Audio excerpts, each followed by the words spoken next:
The head's loose. Oh, how you even touch that? The head came loose. Oh, Yeah, there's no heat in that.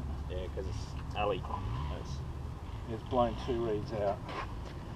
Now the difference here is, this is my own backing plate. Yeah. This one's the one from Germany. It's got flat cuts on it. It might be a bit better. What do you mean? See, well, there's no heat in that either, you feel that. Yeah, because you've had the fuel pouring in there. Yeah, that's pretty good. If it hadn't stopped, it would have got hotter, obviously. Yeah. But I can replace that and we'll do it again. Yes. One more run before we go on. So your valve's actually hitting the insides there, or have you made that? No. That thing there is where all the fuel's burning. That's the louvers in it. Yeah. The blast coming round out this way, back at that angle, out these louvers. Yeah. And it's cooking all the fuel. If you didn't have that there, the fuel runs along the side of this chamber. Yeah. And then has to evaporate itself, and it causes them to run like a pig. Yeah. Okay. They run terrible. So the guys in Europe had already put a louver in there called a flame holder. The flame would sit behind it and not in front around the reeds. Yeah. Cool. But it robbed it of power. Yep. So I just found as soon as I did that, the reed valves liked it more as well. And yeah. Nice. So I'll take the other head off as well because I've got to check both. Yeah. But That you is can see the noisiest thing I think I've ever heard. It's good though, isn't it? Oh, They I've heard some noise, but that's... They call that beats when they're overlapping each other on the internet. I've been looking about how sound works, you know, the organ pipes. Yeah. And then I did this video, and next to it I was playing... Do they harmonise once, like, with that Well, vibration? they're overlapping each other. Bob Maddox will join up combustion chambers to try and make them run as one. Yeah, oh, yeah, okay. But if you do that too much, you'll find the time will go out a bit at this end and it'll affect the other one. You know, it'll be hard to keep them together. Yeah. So this way, they can just stay as one, but they've just got to be just enough apart. Because although you can put your hand through the middle here when it's running, down this end the blasts join up. Yeah. And I have a feeling that the noise from one actually sets harmonics in the other one that can cause the reeds to shut and conk out. It's crazy how it all happens from a shockwave we can't see. Like this thing, it runs on a shockwave, Jensen. The fuel goes in, explodes in here, creates a shockwave, which then basically rolls down through the tailpipe. Yeah, with the flame. And what that does is it creates a negative pressure there and sucks more air and fuel in, and then it fires again and another shockwave. So there's all these shockwaves coming down, and then it comes out the back, and then you got a big shockwave. I call them petrol-powered organ pipes. That's kind of what it is. Pretty much what it is. Just feel the heat of this one. That one's hot. Yeah, okay. But that's because I ran it slower, so it had less fuel for cooling. Can't see like any fatigue on you. No, there was. There would have been. I'll check them quickly while I've got daylight. These ones tend to split halfway along. They'll get like a snapping off halfway down. Yeah. That one has. Oh, yeah, it's already split. Yeah. And that one there too. And then if they fly off completely, I've tried to sort of fix that. I haven't been able to. The third one there, it was still running, see, fine, full thrust even up to that point. So a lot of the control line guys would always say, don't worry about on the ground, just get it in the air. Once you're in the air and rammed air, they'll last longer. Because it cools them. Yeah, but if you take away that rammed effect, like you might choose to, like Elio Zanin did, and he just has his so that it runs like static all the time, then you've got to worry a bit more about this. Yeah, if they've got the rammed air, maybe there wouldn't be so much pressure on them.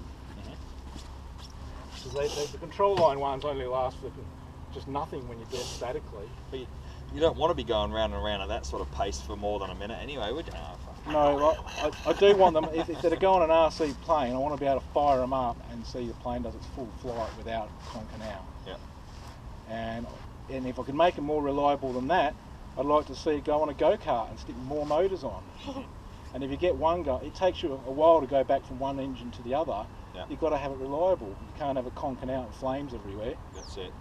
If the reed valves are reliable, a go-kart would be awesome. I worked out from some guy that did rocket-powered go-karting in America years ago. He did a quarter mile, 10 seconds with 600 pound thrust. So I thought, I got 20 pound out of each engine easy. And all you need to do is bunch them all up. That's right.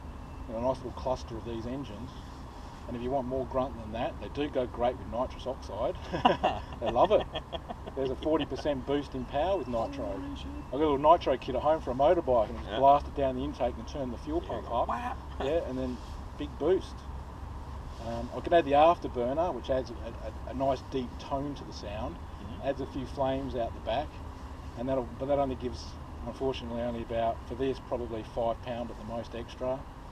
Which is not much for the amount of fuel you're burning, because you tend to just burn it raw. And that only works because it's sucking in air from the tail end, from that shock wave. It comes hooting down here as a pressure wave, gets to the tail end and just lets go, and then goes back the other way as a vacuum wave. And when it goes back as a vacuum wave, it takes air with it. And that's why the tail ends are always colder. And that's where you inject the fuel in the tail, and you get a slight boost. That's pretty cool. But if you bring the fuel injector up further, it doesn't do anything. The Argus ones, they flow so much air and fuel right through the dead centre that it doesn't help them, because raw fuel's already passed through. Yeah. So I'll just change this.